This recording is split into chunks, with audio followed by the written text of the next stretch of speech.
सौरव गांगुली एक जाना माना चेहरा। भारत के क्रिकेट इतिहास के सबसे आक्रामक कप्तानों में शुमार सौरव गांगुली, जिन्होंने भारतीय क्रिकेट का चेहरा बदल दिया। सौरव ने न सिर्फ भारत में बल्कि विदेश में भी विदेशी टीम पर हावी होकर खेलना और लगातार जीतना सिखाया। ऐसे ही 2002 के इंग्लैंड में हुए क्रिकेट मैच में सौरव गांगुली ने इंग्लैंड को उनके ही घर पे ज़रूर हराया था, लेकिन उससे कुछ ही दिन पहले दुरहम के लम्बली कैसल होटल में सौरव गांगुली के साथ एक भूतिया घटना घटी। अपनी प्रैक्टिस ख़त्म करके जब सौरव अपने होटल के एक कमरे में गहरी नींद में सो रहे थे, अचानक से आधी रात में ज़ोर ज़ोर से पानी के बहने की आवाज़ के कारण वो जाग उठे और उन्होंने देखा कि बाथरूम के सारे नल खुले हैं।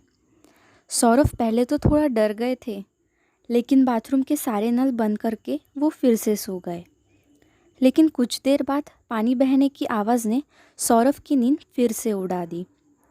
अब तो बाथरूम के नल खुले होने के साथ ही बाथरूम की लाइट ऑन थी और अंदर से किसी औरत के गाने की आवाज़ सुनाई दे रही थी। जब सौरव ने थोड़ा पास जाके बाथरूम के दरवाजे से अंदर देखा तो पर्दे के पीछे कोई औरत नहा रही थी। उस औरत ने अपनी चमकीली आंखों से सौरव की तरफ देखा और तभी बाथरूम का पर्दा अपने आप ही खुला। सौरव ने देखा तो वो औरत वहाँ से गायब थी। लाइट अपने आप ही जलने बुझने लगी और उस अंधेरे में सौरव को सिर्फ उस औरत की चमकीली आंखें दिखी।